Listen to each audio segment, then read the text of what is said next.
아침에 뭐 짜파구리 끓여 먹었어요. 1등 부동산. 아침에 한강변을 달려봤습니다. 1등 부동산. 제목을 그렇게 끝에다가 1등 부동산을 계속 넣는 거예요. 본문 내용하고는 상관없는 키워드를 계속 넣는 겁니다. 그런 식으로 본인이 상위 노출을 노리고 하는 행동들조차 확인을 해서 지수를 떨어뜨리는 그런 페널티로 적용할 수 있다는 점 참고하시고요.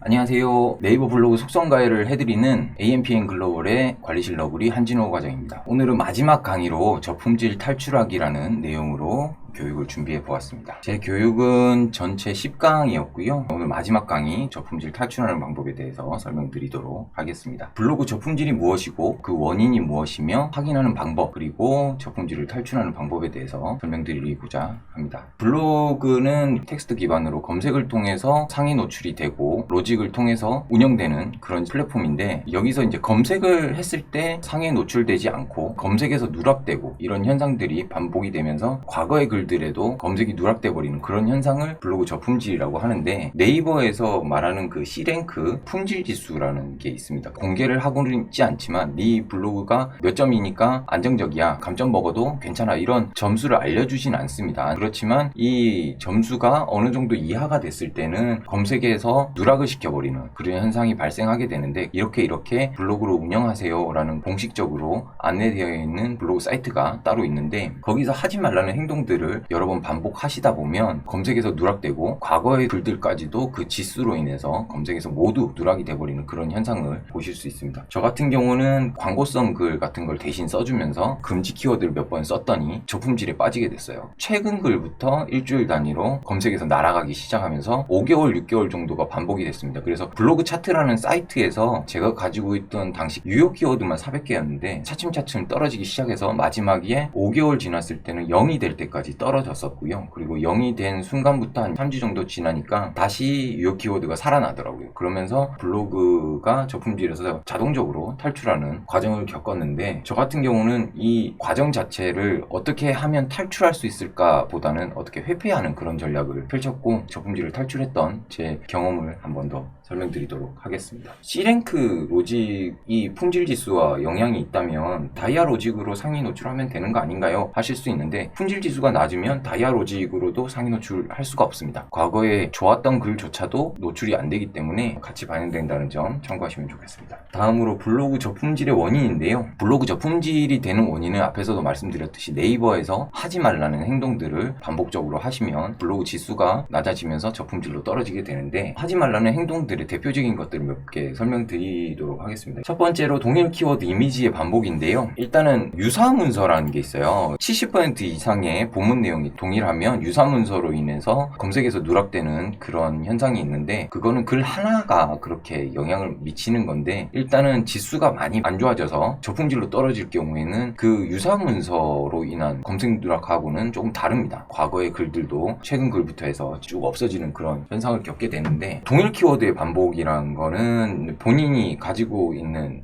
상위 노출 꼭 해야겠다라고 생각하는 키워드를 반복해서 작성하는 그런 행동들을 하지 말라는 건데 우리 회사 이름이 1등 부동산인데 아침에 짜파구리 끓여 먹었어요. 1등 부동산. 아침에 한강변을 달려봤습니다. 1등 부동산. 제목을 그렇게 끝에다가 1등 부동산을 계속 넣는 거예요. 본문 내용하고는 상관없는 키워드를 계속 넣는 겁니다. 그런 식으로 본인이 상위 노출을 노리고 하는 행동들조차 확인을 해서 지수를 떨어뜨리는 그런 페널티로 적용할 수 있다는 점 참고하시고요. 그리고 똑같은 이미지를 계속해서 사용하시면 그것도 유사 이미지로 검색 누락이 되는 경우도 있고 이걸로 인해서 저품질로 떨어지는 경우도 있다고 합니다. 일단은 저 같은 경우는 검색 누락이 됐던 적은 있었어요. 무료 이미지 사이트에서 이미지를 다운받아서 이미지의 제목도 바꾸지 않고 계속 올리다 보니까 그런 이미지를 올렸던 글만 검색이 누락이 되더라고요. 그래서 그때 제가 했던 행동은 무료 이미지 사이트에서 받았던 이미지들을 모두 삭제했습니다. 다른 이미지를 올리지도 않고 썸네일만 남겨놓고 그 이미지들을 싹 지웠어요. 그러니까 다시 상위 노출로 돌아서는 그런 결과값을 얻었고요. 이미지 반복으로 저품질 떨어지는 경우는 그렇게 크지는 않습니다. 네이버 공식 블로그에서 이게 확인한 사항인데 작은 이미지를 사용하시면 블로그에 좋은 영향을 끼치지는 않는다고 하고요. 큰 이미지를 사용하셔야 되고 이미지의 캡션 그러니까 전화번호라든지 회사명 같은 경우를 넣어서 쓰는 경우가 많은데 이걸 또 반복해서 올리면 그것조차도 잡아낸다고 하니까 그것도 참고하시고요. 그리고 이미지를 동일하게 올렸을 때 그게 유사 문서로 반영되는 정도는 3에서 4에서 5% 정도라고 하니까 이 점도 참고하시면 좋을 것 같습니다. 여기서 가장 주의해야 될 점은 금지 키워드의 사용인데요. 말 그대로 저도 이렇게 금지 키워드를 사용해서 저품질로 떨어졌던 경험을 했었기 때문에 이거는 주의해야 된다는 점을 강조하고 싶고, 금지 키워드의 대표적인 것들은 보통 법적으로 문제되는 경우가 많습니다. 이러한 광고글을 올리기 위해서는 관련 업종에 대한 자격을 얻어야 된다거나 아니면 법적으로 문제가 되지 않는 검수 과정을 거쳐야 되는데, 그런 과정을 거치지 않고 글을 쓰는 블로그에 대해서는 어떻게 보면 본인 체험에 의한 글이라고 할지라도 제재를 가할 수 있다는 거죠. 병의원, 문신 관련 그런 의료 관련된 글들이라든지 보험, 대출 관련된 금융상품 관련된 글들, 개인회생, 파산, 변호사 관련된 그런 글들, 술, 담배, 건강기능식품, 화장품들 관련 그런 것들에 대해서 이 화장품이 미백 효과는 가장 탁월해요, 이런 글들을 쓰시면 지수에 안 좋은 영향을 미칠 수 있다는 거죠. 그리고 음란물이랑 자살 이런 키워드 같은 경우는 아예 검색조차 안 됩니다. 유해 키워드로 되어서 이런 글들은 작성을 하시면 안 되고요. 상담을 받아보시는 게 도움이 될 거라고 생각합니다. 최근에 맛집 관련된 키워드 품질 지수에 안 좋은 영향을 미친다 이런 말씀을 하시는데, 이걸로 인해서 바로 품질 지수가 갑자기 안 좋아져서 맛집 키워드 한번 썼다고 저품질로 떨어지진 않습니다. 대신에 이제 지역명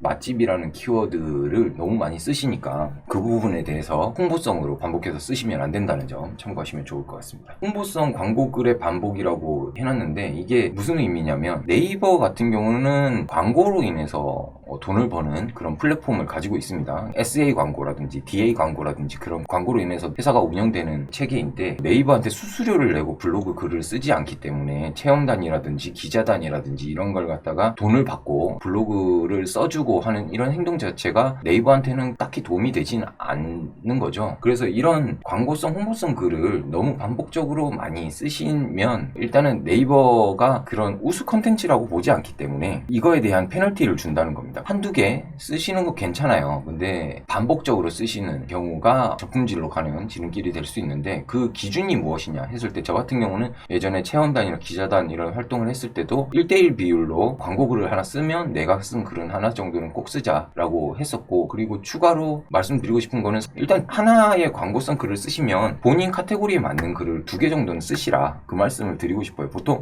광고성 글 자체가 본인 카테고리와 안 맞는 경우도 많기 때문에, 예를 들어서 여행 키워드의 글을 펜션에 대한 체험단 글을 썼다면 다음에 저 같은 경우는 비즈니스니까 비즈니스 관련 키워드 글을 2개 이상 써야 되겠다 이런 마음을 먹고 글을 쓴다든지 그런 비율을 조절을 잘 하셔야 저품질로 떨어지지 않을 수 있습니다. 다음으로 제가 말씀드릴 건 블로그 저품질 확인 방법입니다. 상당히 간단한데요. 일단은 하나를 예시를 들어서 보여드릴게요. 제 블로그로 하나 들어가 볼게요. 가장 최근에 썼던 글입니다. 이 글을 검색창에다가 넣어서 그대로 검색해 보시면 제 글이 떠요. 뷰 탭에도 떠요. 위에도 뜨죠. 요런 경우는 이제 정상입니다. 근데 이제 위에는 뜨는데 뷰 탭에 안 뜨는 경우가 유사 문서로 인한 검색 누락 또는 저품질로 인한 검색 누락으로 의심하실 수 있죠. 이런 경우에는 본인이 과거의 블로그의 뷰 탭에 상당히 노출됐던 글들을 다시 그대로 이렇게 써보시면 뷰 탭에 없어. 그러면 큰일 난 거죠. 그때는 또 과거 거를 계속 확인해 보시면 어느 정도까지 이게 저품질이 진척됐는지도 아실 수 있어요. 그리고 이런 수동으로 하시는 게 귀찮으시다 하시면 제가 이걸 공부를 하면서 다른 분들의 노하우를 조금 배워왔습니다. 본인 블로그 URL을 그대로 가져다가 그 앞에 사이트 해보시면 이렇게 검색을 하시면 본인이 썼던 글들만 다 뜬다고 하네요. 여기서 이제 이 글들이 안 뜨게 되면 이제 검색 누락이 되는 거고, 이걸로 인해서 확인을 하실 수도 있고요. 그리고 블로그 차트를 통해서 아까 말씀드렸듯이 유효 키워드가 본인이 어느 정도 쌓아놓은 게 있었음에도 불구하고 계절적인 키워드가 아님에도 불구하고 꾸준히 계속해서 사라진다. 그때는 저품질 들어왔구나. 그렇게 의심하실 수 있다는 거죠. 그렇게 확인하시면 저품질 탈출하는 방법을 활용하셔야겠죠. 블로그 저품질 탈출하기에 대해서 설명드릴 건데요. 이거는 어떻게 보면 정답이 없습니다. 제가 탈출했던 방법에 대해서 먼저 한번 설명드리고, 그리고 제가 조사를 통해서 다른 블로그 저품질 여러 번 겪으시고 그것도 여러 번 탈출해보신 분들의 사례에 대해서 제 나름대로 어떻게 하신 것 같다라는 그런 해설을 좀 설명해 드릴 거고요. 저 같은 경우는 회피 전략을 취했는데, 제가 운영했던 블로그가 3개 정도 있었어요. 그 중에서 실제로 운영하는 블로그는 2개였는데, 메인 블로그가 당시에 유효 키워드가 400개 정도였고 1방문자가 최대 6만 찍고 하루에 5천 정도를 유지하고 있었습니다. 그랬었는데 저품질을 먹고 나서 계속해서 떨어지면서 저한테 광고를 맡겨주셨던 업체 쪽에서도 블로그 사장님, 블로그 저품질 됐어요, 어떡해요, 일단 그 전에 올리셨던 광고 글들 다 지우셔도 괜찮으니까 삭제하시고 다음에 다시 잘 운영되면 그때 연락드릴게요 하면서 인연은 끊게 됐죠. 그때 당시 한 4-5개의 업체를 제가 돈이 궁했기 때문에 그렇게 활동을 했었는데, 누가 책임져 주진 않습니다. 본인이 스스로 해결해 나가야 되는 과정이기 때문에 저 같은 경우는 꾀를 내서 서브 블로그로 이사를 가자 그렇게 생각을 하고, 그때 당시에 제가 메인 블로그에 썼던 글들 중에 괜찮았던 글이 한 600개 정도 됐었는데 그 글들을 모두 이사하는 과정을 거쳤어요. 말 그대로 메인 블로그에 있는 글들을 지우면서 바로 새로운 서브 블로그에다가 복사해서 붙여넣기 하는 과정을 거쳤는데, 그 복사해서 붙여넣기 할 때 업데이트를 해서 글을 썼고요. 썸네일을 그대로 쓰기도 하고 이미지도 그대로 활용하기도 했는데, 새로운 서브 블로그 자체가 품질 지수가 저품질이 안 먹었기 때문에 품질 지수가 아무리 낮다고 해도 600개 정도의 우량의 글들을 옮기다 보니까 품질 지수가 높아져서 최적화까지는 아닌데 상위 노출되는 데는 모자라지 않은 그런 블로그로 다시 성장했고, 지금 제가 여러분들한테 공개하는 그 블로그들이 하나는 저품질 먹었다 돌아온 블로그고요, 하나는 지금 제가 운영하고 있는 과거의 서브 블로그였던 그 블로그입니다. 그거 참고해서 보시면 좋을 것 같고요. 그리고 관리실 너구리라고 검색해 보시면 블로그 2개 뜨는데, 위에 뜨는 게 과거의 서브 블로그였고 지금 메인 블로그로 쓰고 있는 블로그고, 밑에 있는 게 과거의 메인 블로그로 쓰다가 저품질로 떨어졌던 블로그입니다. 아까도 설명드렸듯이 블로그 저품질 떨어졌다가 5-6개월 뒤에 자동적으로 블로그가 저품질에서 빠져나오게 됐어요. 유효 키워드가 블로그 차트에서 살아나게 되고 검색에서도 누락되던 게 다시 나오게 되고, 블로그 탈출했던 건 어떻게 확인됐냐면, 통계에 가보시면 네이버 검색이나 모바일 검색을 통해서 들어오는 게 거의 0에 가깝게 없어지다시피 사라집니다. 대신에 이미지라든지 다음이라든지 구글이라든지 네이버 검색을 제외한 다른 곳에서 유입은 그대로 유지되기 때문에, 그런 곳에서 들어온 검색 외에 네이버 검색으로 들어오는 것이 다시 살아나는 경우, 그럴 때는 저품질이 탈출했구나 그렇게 판단하실 수 있고요. 그때도 유념하셔야 되는 게, 저품질 탈출하면 바로 금지 키워드 또 쓰시면 또 떨어지겠죠, 저품질로. 그렇기 때문에 그때 가장 주의하셔야 되고 품질 지수를 높일 수 있는 활동들을 하셔야 됩니다. 제가 했던 활동은 이렇게 회피 전략으로 블로그를 이사하는 그런 과정을 거쳤는데, 이거를 누구나에게 추천드리지는 않아요. 그리고 지금 당장에 저품질로 떨어지신 분들이 서브 블로그가 있는지 없는지를 모르기 때문에, 그리고 예전에는 블로그를 언제 팠느냐도 중요했었기 때문에, 지금 다이아 로직이라는 로직이 새로운 게 생겼기 때문에 새로 블로그를 파서 이사를 하는 과정도 나쁘지는 않아요. 아주 능력이 있으신 블로거 분들은 이 저품질도 돌파를 해버리는 분들도 계신데, 이건 어떻게 하셨냐 하면, 저품질로 떨어지게 된 계기가 됐던 글들을 금지 키워드를 없앤다거나 아니면 유사 이미지를 지운다거나 해당 글을 아예 지워버린다거나 그런 과정을 저랑 똑같이 하시면서, 한편으로는 품질 지수를 높일 수 있는 우량의 글들을 시리즈물로 계속해서 작성을 하는 겁니다. 페널티로 인해서 마이너스가 되어 있던 본인의 품질 지수를 검색이 되도록 품질 지수를 높이는 과정을 거쳐서 해결해 나갔다는 분도 계시고, 그렇게 했을 때는 솔직히는 정답은 없고 본인이 저품질로 떨어지게 된 원인 자체가 워낙 다양하기 때문에 이게 1개월 만에 될지 5개월 만에 될지를 모릅니다. 분명히 됩니다 라고 말씀드릴 수가 없어요. 대신에 이렇게 하시면 좋은 점이 뭐냐면, 본인이 쓰던 블로그에 과거의 글들을 지우지 않고 계속 유지할 수 있기 때문에 0부터 다시 시작해야 되는 그런 맨땅에 헤딩을 안 하셔도 된다는 점, 한편으로는 맨땅에 헤딩보다 더 어려울 수 있다는 점은 참고하셔야 되겠습니다. 또 다른 방법으로, 블로그 상당히 잘 하시는 분이고 유튜브도 하시는 분의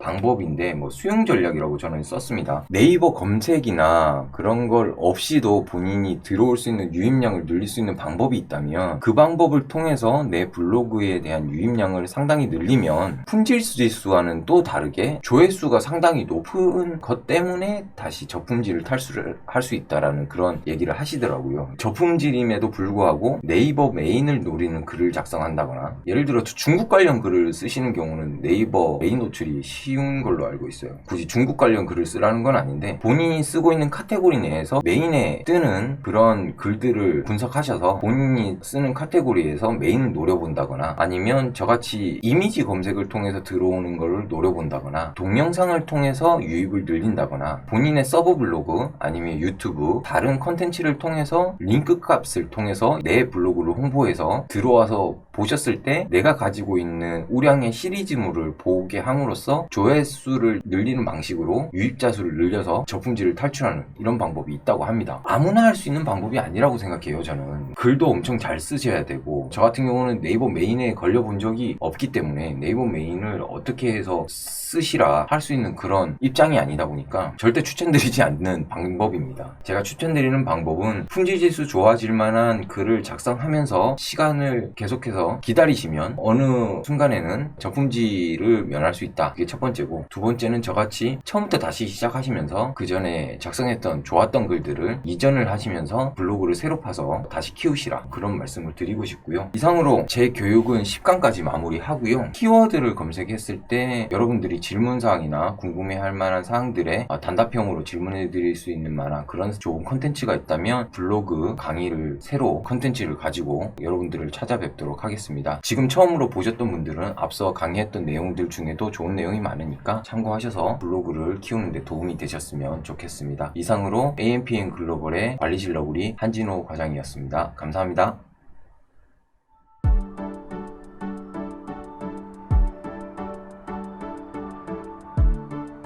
구독과 좋아요는 컨텐츠 제작에 힘이 됩니다.